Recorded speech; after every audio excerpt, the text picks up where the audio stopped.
Hello everyone, welcome back to the channel. आज हम पढ़ने वाले हैं क्लास 10 सिविक्स का चैप्टर नंबर 2 फेडरलिज्म। इसमें सबसे पहले हम समझेंगे फेडरलिज्म होता क्या है। A federalism is a system of government in which power is divided between central authority and various constituent unit. Simple सी लैंग्वेज में अगर हम समझें तो फेडरलिज्म में एक कंट्री की पावर को डिफरेंट लेवल्स में डिवाइड कर दिया जाता है। यूजुअली एक फेडरल स्टेट में 2 लेवल में पावर को डिवाइड किया जाता है। पहला लेवल होता है फेडरल गवर्नमेंट का, जिसे हम इंडिया में सेंट्रल गवर्नमेंट या यूनियन गवर्नमेंट के नाम से भी जानते हैं। ये फेडरल गवर्नमेंट रिस्पॉन्सिबल होती है पूरे कंट्री के लिए, ठीक है। सेकंड जो लेवल है होता है प्रोविंशियल गवर्नमेंट, जिसे हम इंडिया में स्टेट गवर्नमेंट के नाम से जानते हैं। स्टेट गवर्नमेंट रिस्पॉन्सिबल होती है एक रीजन पार्टिकुलरली स्टेट के लिए। हर कंट्री में फेडरलिज्म फॉलो नहीं होता। कहा जाता है कि 193 कंट्रीज़ में से सिर्फ 25 ही ऐसी कंट्रीज़ हैं जो फेडरलिज्म को फॉलो करती हैं।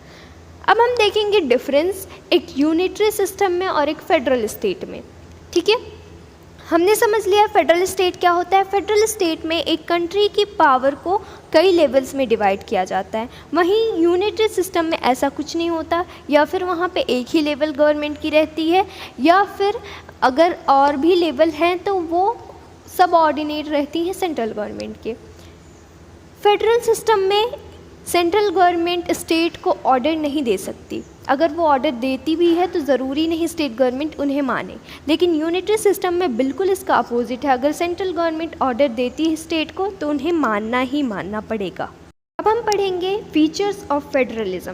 सबसे पहले हम पढ़ेंगे कॉमन फीचर ऑफ फेडरलिज्म और एग्जाम्पल हम इंडिया का लेके समझेंगे कि इंडिया के कॉन्टेक्स्ट में कैसे ये फीचर अप्लाई हो रहा है। तो सबसे बेसिक फीचर, पहला फीचर जो है फेडरलिज्म का वो ये है कि a federalism has 2 or more levels of government. India के कॉन्टेक्स्ट में देखें तो इंडिया में 3 लेवल है गवर्नमेंट की, central government, state government and local government, ठीक है। सेकेंड जो फीचर है फेडरलिज्म का वो ये है कि हर लेवल के पास अपनी अलग ज्यूरिसडिक्शन है। ज्यूरिसडिक्शन मतलब area over which someone has legal control, ठीक है।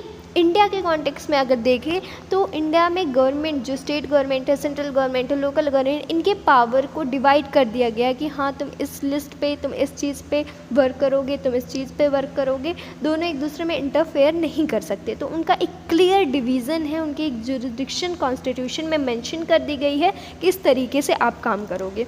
चलिए इसको डिटेल में देखते हैं। कॉन्स्टिट्यूशन में 3 लिस्ट प्रोवाइड की गई है जो जुरिसडिक्शन को क्लियर करती है। पहली है यूनियन लिस्ट, सेकेंड है स्टेट लिस्ट और थर्ड है कंकरेंट लिस्ट। यूनियन लिस्ट वो लिस्ट है, इसमें वो सब्जेक्ट्स आते हैं जिस पे एक सेंट्रल गवर्नमेंट लॉज बनाती है। फिर से सुनेंगे, यूनियन लिस्ट वो सब्जेक्ट्स को इंक्लूड करती है जिस पे सेंट्रल गवर्नमेंट लॉज बनाती है। यूनियन लिस्ट में कैसे सब्जेक्ट्स आ जाते हैं, जैसे डिफेंस है, foreign affairs, banking, communication, currency, ये सारे ऐसे सब्जेक्ट्स हैं जो यूनियन लिस्ट में आती है और इन पे सेंट्रल गवर्नमेंट लॉज बनाती है। स्टेट लिस्ट में ऐसे सब्जेक्ट आते हैं जो कि स्टेट इम्पोर्टेंट रहते हैं और उन पे स्टेट गवर्नमेंट लॉज बनाती है। इनमें क्या आते हैं, police, agriculture and irrigation, trade and commerce, ठीक है। तीसरी लिस्ट है कंकरेंट लिस्ट की, जिसमें वो सब्जेक्ट्स आते हैं जो कि कॉमन इंटरेस्ट रहते हैं सेंट्रल गवर्नमेंट के भी, स्टेट गवर्नमेंट के भी। मतलब कहने का है कि इन पे सेंट्रल गवर्नमेंट भी लॉज बना सकते हैं और स्टेट गवर्नमेंट भी बना सकती है, ठीक है। तो कंकरेंट लिस्ट ऐसी लिस्ट सब्जेक्ट्स को इंक्लूड करती है जिन पे सेंट्रल और स्टेट दोनों गवर्नमेंट का कमांड होता है। इसके एग्जाम्पल्स हैं education, forest, trade union, marriage, adoption and succession, ठीक है। अब अगर कंकरेंट लिस्ट में कॉन्फ्लिक्ट हो जाए स्टेट गवर्नमेंट और सेंट्रल गवर्नमेंट के बीच में, क्योंकि अब दोनों ही लॉज बनाने को अलाउ है इस पे, तो बाय चांस अगर इनमें कॉन्फ्लिक्ट हो जाए तो यूनियन गवर्नमेंट की जो रूलिंग रहेगी, जो यूनियन गवर्नमेंट ने डिसीज़न लिया होगा, लॉ बनाया होगा, वही फॉलो होता है। उस सिचुएशन में स्टेट गवर्नमेंट को नीचे कर दिया जाता है और यूनियन गवर्नमेंट के लॉज को ही फॉलो किया जाता है, ठीक है। अब क्वेश्चन उठता है ऐसे सब्जेक्ट्स जो इन तीनों ही लिस्ट में नहीं है उनका क्या। जैसे कि रिसेंट में सॉफ्टवेयर एक टॉपिक आया, आईटी टॉपिक आया, तो ऐसे सब्जेक्ट्स जो इन तीनों लिस्ट में इंक्लूडेड नहीं है, कॉन्स्टिट्यूशन बनने के बाद उनकी इम्पोर्टेंस समझ में आई लोगों की, तो उन सब्जेक्ट्स का क्या। ऐसे सब्जेक्ट्स को हम रखते हैं रेसिडुअरी सब्जेक्ट में। रेसिडुअरी सब्जेक्ट्स में ऐसे एक्स्ट्रा टॉपिक्स होते हैं जो कि इन तीनों लिस्ट में नहीं है, और रेसिडुअरी सब्जेक्ट्स पे कौन लॉज बनाता है, यूनियन गवर्नमेंट बनाती है। ठीक है, आई होप क्लियर हो गया होगा। अब हम थर्ड फीचर पढ़ेंगे फेडरलिज्म का, जो कहता है कि authority of each tyre is mentioned in constitution, this it's authority is constitutionally guaranteed. Simple सा समझे तो जितने भी लेवल होते हैं गवर्नमेंट के, दोनों लेवल की गवर्नमेंट के बारे में कॉन्स्टिट्यूशन में मेंशन किया गया है, उनके अथॉरिटी को मेंशन किया गया है, तो उनकी अथॉरिटीज़ जो हैं कॉन्स्टिट्यूशनली गारंटीड होती हैं। सिंपल सी बात है। फोर्थ हमारा फीचर है फेडरलिज्म का कि अगर हमें कॉन्स्टिट्यूशन के फंडामेंटल प्रोविजंस में चेंज लाने हैं तो वो किसी एक लेवल के थ्रू नहीं हो सकता, वहाँ पे दोनों लेवल की मंजूरी की ज़रूरत होती है। ठीक है, फॉर एग्ज़ाम्पल अगर इंडिया के कॉन्टेक्स्ट में, इंडिया के कॉन्स्टिट्यूशन में कुछ हमें चेंज लाना है, कुछ चेंज करना है, बेसिक फंडामेंटल चीज़, तो वहाँ पे दोनों हाउसेस पार्लियामेंट के, राज्यसभा और लोकसभा दोनों में 1/2 मेजॉरिटी होनी चाहिए। 2/3 मेजॉरिटी से वो बिल पास होना चाहिए। इतना ही काफ़ी नहीं है, उसके अलावा states, half of the states के थ्रू वो रेटिफाई होना चाहिए। ठीक है, मतलब अगर फंडामेंटल प्रोविज़न में कॉन्स्टिट्यूशन में थोड़ा सा भी चेंज लाना है तो वहाँ पे यूनियन गवर्नमेंट के साथ साथ स्टेट गवर्नमेंट की भी राय मांगी जाती है, उसका भी बिल को पास करना ज़रूरी होता है। ठीक है, फिफ्थ फीचर है कि कोर्ट्स जो होते हैं वो इंटरप्रेटर होते हैं कॉन्स्टिट्यूशन के, कॉन्स्टिट्यूशन को इंटरप्रेट करते हैं वो। अगर बाय चांस यूनियन गवर्नमेंट और स्टेट गवर्नमेंट के बीच में कोई कॉन्फ्लिक्ट होता है, कोई दिक्कतें, डिस्प्यूट अराइज होती हैं, तो वहाँ पे कोर्ट्स क्या करते हैं, उनकी डिस्प्यूट्स को रिजॉल्व करते हैं। जैसे इंडिया में सुप्रीम कोर्ट जो है, अगर स्टेट गवर्नमेंट और सेंट्रल गवर्नमेंट के बीच में कोई दिक्कत होती है तो वो डिस्प्यूट को रिजॉल्व करने की कोशिश करते हैं। ठीक है, अब सिक्स्थ जो फीचर है कॉन्स्टिट्यूशन का वो ये कहता, फेडरलिज्म का वो ये कहता है कि हर लेवल के सोर्स ऑफ रेवेन्यू जो हैं वो क्लियरली मेंशन है कॉन्स्टिट्यूशन में। मतलब बताया गया है कि कौन सा टैक्स कौन लेगा। अगर यहाँ से टैक्स निकला एग्रीकल्चर से तो वो कौन सी गवर्नमेंट लेगी, स्टेट लेगी या यूनियन लेगी। ठीक है, अगर माइनिंग से टैक्स आ रहा है तो स्टेट लेगी या सेंट्रल लेगी। तो जो उनकी फाइनेंशियल ऑटोनॉमी है वो कॉन्स्टिट्यूशन में मेंशन है कि कौन सी गवर्नमेंट कहाँ से पैसा लेगी, उनका फाइनेंशियल सोर्स क्या रहेगा।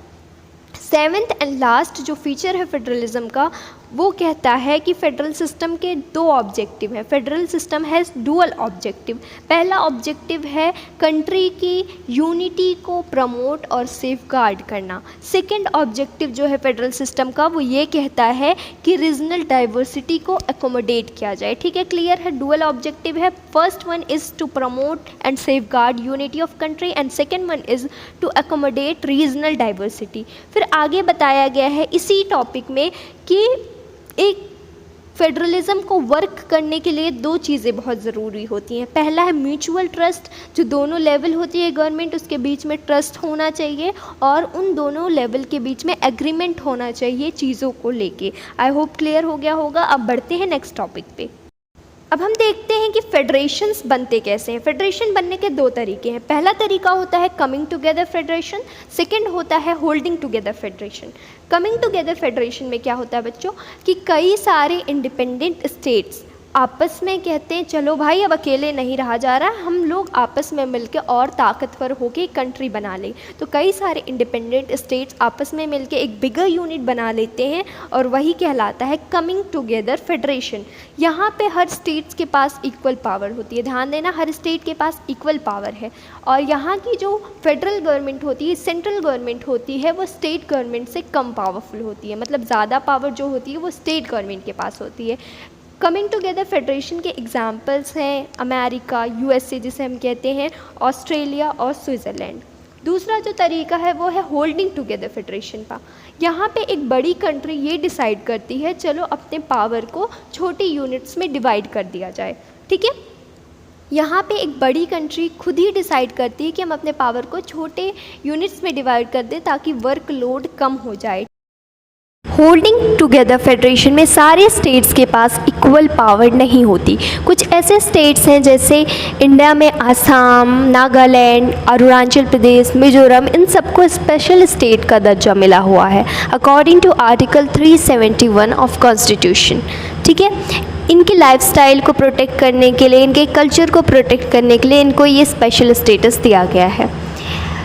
इनमें कुछ ऐसे रूल्स फॉलो होते हैं जो बाकी स्टेट्स में नहीं होते, जैसे कि जो यहाँ के परमानेंट मेंबर्स नहीं हैं वो यहाँ पे ज़मीन या घर नहीं खरीद सकते। थर्ड इम्पॉर्टेंट चीज़ है, होल्डिंग टुगेदर फेडरेशन में सेंट्रल गवर्नमेंट स्टेट गवर्नमेंट से कहीं ज़्यादा पावरफुल होती है। अब हमारा टॉपिक है how federalism is practised in India. इस टॉपिक में हमें बताया गया है कि कैसे इंडिया में फेडरलिज्म प्रैक्टिस होता है, ऐसे कौन से चैलेंजेस आए इंडिया के फेडरलिज्म के रास्ते में जिन्हें इंडिया ने ओवरकम किया। सबसे पहले हमें बताया जा रहा है कि फेडरलिज्म को सक्सेस करने के लिए सिर्फ कॉन्स्टिट्यूशनल प्रोविजंस ज़रूरी नहीं है। कॉन्स्टिट्यूशनल प्रोविजंस के साथ साथ एक कंट्री का डेमोक्रेटिक पॉलिटिक्स भी बहुत मैटर करता है, जैसे लोगों के अंदर डाइवर्सिटी के लिए रिस्पेक्ट होनी चाहिए, साथ रहने की एक चाहत होनी चाहिए, डिज़ायर फॉर लिविंग टुगेदर। तो ये सारी चीज़ें मिलके कॉन्स्टिट्यूशनल प्रोविज़न और नेचर ऑफ डेमोक्रेटिक पॉलिटिक्स मिलके ही एक फेडरलिज्म को सक्सेस बनाती हैं। अब हम चैलेंजेस की बात कर लेते हैं जिन्हें इंडिया ने ओवरकम किया। पहला है लिंग्विस्टिक स्टेट। ठीक है, लिंग्विस्टिक स्टेट बनाना इंडिया का फर्स्ट एंड मेजर टेस्ट था डेमोक्रेसी के रास्ते में। ठीक है, अगर आप मैप देखोगे 1947 का और अभी का 2023 का तो काफ़ी डिफरेंस दिखेगा आपको। देखने को मिलेगा कि कई सारे नए स्टेट्स बने, कई सारे स्टेट्स की बाउंड्रीज़ चेंज हुई। पहले के मैप में और अब के मैप में काफ़ी डिफरेंस आपको दिखेगा। ठीक है, लोगों के अंदर इंडिपेंडेंस के बाद से ही डिमांड आने लगी कि लैंग्वेज के बेसिस पे स्टेट्स को बनाया जाए। इनिशियली जो हमारे लीडर्स थे, जवाहरलाल नेहरू या अदर इम्पॉर्टेंट लीडर्स जो थे, वो इस बात को मानने को तैयार नहीं थे। उनके अंदर कहीं ना कहीं डर था कि अगर हम इंडिया को लैंग्वेज के बेसिस पे डिवाइड कर देंगे, लैंग्वेज के बेसिस पे स्टेट बना देंगे, तो कहीं आगे चल के लोगों के बीच में सिविल वार या कोई ख़राब सिचुएशन ना इमर्ज हो जाए। लेकिन काफ़ी टाइम बाद ये डिमांड मानी गई और इंडिया में लैंग्वेज के बेसिस पे ज़्यादातर स्टेट्स बने हैं। बट कुछ ऐसे स्टेट भी हैं जो कल्चर, एथनिसिटी और ज्योग्राफी के बेसिस पे बने हैं, जैसे नागालैंड, उत्तराखंड और झारखंड। सेकेंड जो मेजर टेस्ट था इंडिया की डेमोक्रेसी के लिए वो था लैंग्वेज पॉलिसी डिसाइड करना। आपको पता है इंडिया में कोई भी लैंग्वेज को नेशनल लैंग्वेज का स्टेटस नहीं मिला। सवाल उस वक्त था कि इंडिया का ऑफिशियल लैंग्वेज किसे बनाए। नेशनल तो किसी भी लैंग्वेज को नहीं बनाना था, लेकिन कोई ना कोई ऑफिशियल लैंग्वेज तो होना चाहिए कि ऐसे लैंग्वेज जिससे सारे ऑफिस के काम हो रहे हो। तो गवर्नमेंट ने डिसाइड किया कि हिंदी को ऑफिशियल लैंग्वेज बनाते हैं इंडिया की, लेकिन कुछ समय के लिए इंग्लिश को भी ऑफिशियल लैंग्वेज बनाया जाए और 1965 में इसे इंग्लिश को ऑफिशियल लैंग्वेज की तरह यूज़ करना बंद कर देंगे।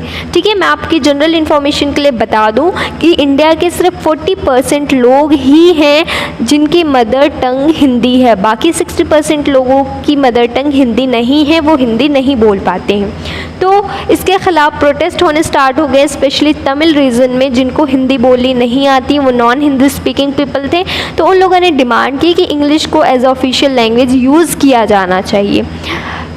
इंडिया की गवर्नमेंट ने बहुत अच्छा कदम उठाया, श्रीलंका के बिल्कुल अपोजिट। श्रीलंका की सिचुएशन याद हो आपको, तो वहाँ पे सिन्हालीज़ को ही सिर्फ ऑफिशियल लैंग्वेज बनाया गया। सिन्हाला लैंग्वेज ही ओनली ऑफिशियल लैंग्वेज था, लेकिन इंडिया में तमिल लोगों की बातें भी सुनी गई और इंग्लिश को कंटिन्यू रखा गया एज अ ऑफिशियल लैंग्वेज। ठीक है, इसके अलावा इंडियन कॉन्स्टिट्यूशन के 8 शेड्यूल में 21 लैंग्वेजेस को मेंशन किया गया है। 21 लैंग्वेज को शेड्यूल लैंग्वेज का दर्जा मिला है इंडियन कॉन्स्टिट्यूशन में। फिर इसके बाद भी कुछ ऐसे स्टेप्स हैं जो कि काफ़ी हेल्पफुल रहे हैं, जैसे कि हर स्टेट का अलग अलग उनका ऑफिशियल लैंग्वेज है। तमिलनाडु है तो वहाँ की ऑफिशियल लैंग्वेज तमिल हो सकती है या इंग्लिश हो सकती है। तो हर स्टेट के पास ये राइट है कि वो अपना ऑफिशियल लैंग्वेज डिसाइड करे अपने कंफर्ट के हिसाब से। इंडिया में टोटल लैंग्वेज जो मानी गई है, टोटल 2011 सेंसस के अकॉर्डिंग कहा गया कि टोटल इंडिया में 1300 डिस्टिंक्ट लैंग्वेज हैं, लेकिन फिर इनको छाट के मेजर बताया गया कि 121 मेजर लैंग्वेज है। फिर से सुनेंगे, 2011 सेंसस के अकॉर्डिंग इंडिया में 1300 डिस्टिंक्ट लैंग्वेज है, जिसमें से 121 लैंग्वेजेस मेजर हैं। थर्ड जो मेजर चैलेंज रहा इंडिया की डेमोक्रेसी के लिए वो था सेंटर स्टेट रिलेशन। आपको पता है इंडियन कॉन्स्टिट्यूशन में बहुत पहले से मेंशन है कि स्टेट की पावर क्या है, सेंट्रल गवर्नमेंट की पावर क्या है, लेकिन इंडिपेंडेंस के बाद जो इंडिया का इनिशियल पॉलिटिकल फेज था, इनिशियल पॉलिटिकल सिस्टम था, वहाँ पे सेंटर स्टेट रिलेशन कुछ अच्छे नहीं थे। क्यों अच्छे नहीं थे? दो रीज़न से। पहला रीज़न है कि स्टेट गवर्नमेंट, जितनी भी स्टेट्स हैं वहाँ पे जो गवर्नमेंट बनती है और यूनियन गवर्नमेंट बनती है वो सेम पार्टी की बनती है। फॉर एग्जांपल कांग्रेस की गवर्नमेंट यूनियन पे भी रहती थी और ज़्यादातर स्टेट्स जो थे, आधे से ज़्यादा स्टेट्स वहाँ पे भी कांग्रेस की ही गवर्नमेंट रहती थी। तो इससे फेडरलिज़म की स्पिरिट जो है डिस्ट्रॉय हुई, बहुत अच्छे से फेडरलिज़म का कॉन्सेप्ट अप्लाई नहीं हो पाया। सेकेंड जो रीज़न है वो है कि अक्सर क्या होता था, जो सेंट्रल गवर्नमेंट होती थी पावरफुल होती थी और वो स्टेट गवर्नमेंट की बात नहीं सुनती है, स्टेट गवर्नमेंट की बातों को अंडरमाइन किया जाता था। तो ये दोनों रीजंस थे जिनकी वजह से स्पिरिट ऑफ फेडरलिज्म अंडरमाइन हुआ। लेकिन इंडिया में सिचुएशन चेंज हुई कब? 1990 के बाद। ऐसा क्या हुआ 1990 के बाद? किसी भी पार्टी को मेजॉरिटी नहीं मिलती, कोई भी पार्टी मेजॉरिटी से नहीं जीतती थी। अभी तक कांग्रेस मेजॉरिटी से इतने ज़्यादा वोट सीट लेके जीतती आ रही थी। अब 1990 के बाद किसी भी पार्टी को क्लियर मेजॉरिटी नहीं मिली और कॉलिशन गवर्नमेंट का सिस्टम स्टार्ट हुआ। कॉलिशन गवर्नमेंट मतलब एक ऐसी गवर्नमेंट जो दो या दो से अधिक पार्टीज से मिलके फॉर्म की गई। तो जब ये कॉलिशन गवर्नमेंट का सिस्टम स्टार्ट हुआ तो अब यहाँ पे कई सारे लोग आपस में मिलके गवर्नमेंट बना रहे हैं, तो इससे एक पावर शेयरिंग का नया कल्चर इमर्ज होके आया। साथ ही साथ स्टेट गवर्नमेंट की ऑटोनॉमी की रिस्पेक्ट की जाने लगी। ठीक है, तो कह सकते हैं हम कि जो फेडरल पावर शेयरिंग है इंडिया में वो आज इनिशियल ईयर से कहीं ज़्यादा है। जो शुरू के इंडिपेंडेंस के साल थे उनसे कहीं ज़्यादा आज की फेडरल पावर शेयरिंग हमारी अच्छी है। अब हमारा नेक्स्ट टॉपिक है डिसेंट्रलाइजेशन इन इंडिया। हमने देखा ज़्यादातर कंट्रीज़ में 2 टायर गवर्नमेंट है, सेंट्रल गवर्नमेंट और स्टेट गवर्नमेंट, लेकिन इंडिया जैसी बड़ी कंट्री के लिए एक तीसरी टायर बनाई गई जिसे कहते हैं हम लोकल गवर्नमेंट। ठीक है, इंडिया का डिसेंट्रलाइजेशन किया गया। ये डिसेंट्रलाइजेशन का मतलब है when power is taken away from central and state government and given to local government, it is called decentralisation. जब हम स्टेट और सेंट्रल गवर्नमेंट की पावर को थोड़ा सा लेके लोकल गवर्नमेंट को दे देते हैं तो उसी को कहते हैं डिसेंट्रलाइजेशन। डिसेंट्रलाइजेशन करने का इंडिया में के पीछे 3 मेन रीज़न्स है। पहला रीज़न ये है कि ये माना जा रहा था कि जो प्रॉब्लम है लोकल लेवल पे आसानी से सेटल की जा सकती है क्योंकि लोगों को अपने लोकेलिटी के बारे में बेटर नॉलेज होती है। सेकेंड रीज़न माना गया कि जो लोकल पीपल हैं they will know better how to spend money and manage things. Third reason was to increase the habit of directly participating in decision making. लोगों के अंदर पार्टिसिपेट करना, डिसीजन मेकिंग में एक हैबिट डेवलप करने के लिए भी डिसेंट्रलाइजेशन किया गया। विलेज लेवल पे जो लोकल गवर्नमेंट होती है उसे हम पंचायत कहते हैं और जो अर्बन एरियाज़ में जो गवर्नमेंट होती है उसे म्यूनसिपैलिटी कहते हैं। शुरू में जब इंडिया में डिसेंट्रलाइजेशन हुआ तो कुछ इश्यूज़ रहे हैं, जैसे कि local government was totally under control of state government. ठीक है, उसकी कोई ऑटोनॉमी नहीं थी, वो स्टेट गवर्नमेंट के अंडर था। दूसरी दिक्कत थी elections were not held regularly. ग्राम पंचायत या म्यूनसिपैलिटी के इलेक्शंस होते ही नहीं थे रेगुलरली। फिर इनके पास खुद की कोई पावर या रिसोर्सेज नहीं होते थे। लेकिन सिचुएशन चेंज हुई 1992 में जब कॉन्स्टिट्यूशन को अमेंड किया गया लोकल गवर्नमेंट को और पावरफुल बनाने के लिए। कुछ ऐसे मेजर्स कॉन्स्टिट्यूशन में मेंशन किए गए जिससे लोकल गवर्नमेंट पावरफुल हुई। पहला मेजर था to hold regular elections. Second was to reserve seat for SC, ST and OBC. Third was to reserve seat 1/3 seat for women. Fourth was to appoint an election commission that will look after the elections of these local governments. Fifth जो था वो था कि state governments को अपने power और resources local government के साथ शेयर करने पड़ेंगे। अब हम डिटेल में पढ़ेंगे पंचायत को और म्यूनसिपैलिटी को। पंचायत को पहले समझते हैं। जो रूरल लोकल गवर्नमेंट होती है उसे हम पंचायती राज के नाम से जानते हैं। हर गांव में एक ग्राम पंचायत होती है जिसके मेंबर्स होते हैं पंच, और इसका जो प्रेसिडेंट होता है वो कहलाता है सरपंच। ये ग्राम पंचायत क्या है? ग्राम पंचायत डिसीज़न मेकिंग बॉडी होती है फॉर इंटायर विलेज। पूरे गांव की जो डिसीज़न मेकिंग बॉडी है वो होती है ग्राम पंचायत। ग्राम पंचायत ग्राम सभा के सुपरविज़न के अंडर वर्क करती है। अब ये ग्राम सभा क्या है? ग्राम सभा मिलके बनी होती है all the voters of a village. जितने भी एक विलेज के वोटर्स हैं वो मिलके बनाते हैं ग्राम सभा, और ये सुपरवाइज करते हैं ग्राम पंचायत को। ठीक है। ग्राम सभा हर साल में 2 से 3 बार मिलती है और वो ग्राम पंचायत के फंक्शन को देखती है, रिवाइज करती कि हाँ सही काम हो रहा है नहीं हो रहा है। एनुअल बजट जो होता है ग्राम पंचायत का वो ग्राम सभा के द्वारा ही पास किया जाता है। क्लियर है? ग्राम पंचायत होती है हर गांव में, जो कि किसकी काउंसिल होती है? पंच की। इसका प्रेसिडेंट कहलाता है सरपंच। और ये ग्राम पंचायत जो है वो किसके सुपरविज़न में काम करती है? ग्राम सभा के सुपरविज़न में काम करती है। ठीक है। अब सेकेंड पॉइंट पे आ जाइए। कई सारे ग्राम पंचायत मिल के बनाते हैं पंचायत समिति। ठीक है। Group of gram panchayat are called panchayat samiti, या फिर इसे हम ब्लॉक कहते हैं या मंडल कहते हैं। 3 नाम है, पंचायत समिति, ब्लॉक या मंडल। ये क्या है? ग्रुप ऑफ ग्राम पंचायत है। ठीक है।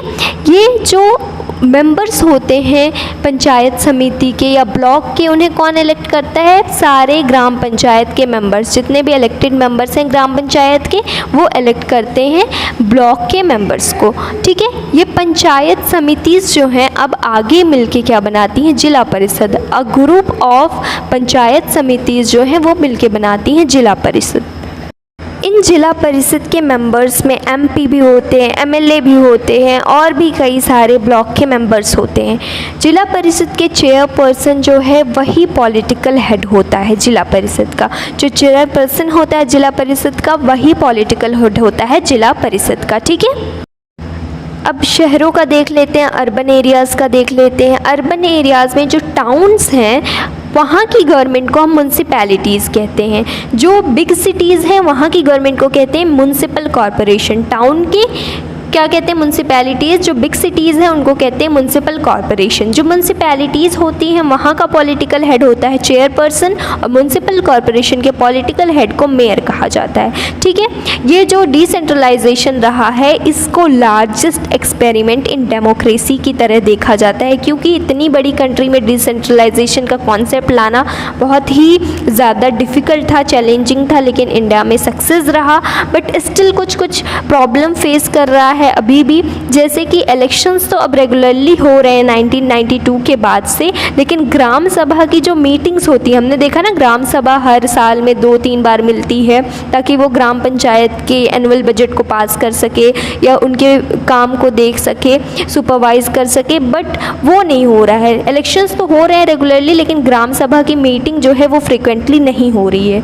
दूसरी चीज़ है कि स्टेट गवर्नमेंट्स को, जो कॉन्स्टिट्यूशन में बोला गया कि state government has to share their resources and power with local government, but वो अप्लाई नहीं हो रहा है। ठीक है। स्टेट गवर्नमेंट ऐसा फॉलो नहीं कर रही है। तो बस इतना है हमारा पूरा चैप्टर। यहीं पे चैप्टर को एंड करते हैं। मिलते हैं नेक्स्ट वीडियो में नेक्स्ट चैप्टर के साथ। Thank you everyone. चैनल को सब्सक्राइब करें, वीडियो को लाइक करें।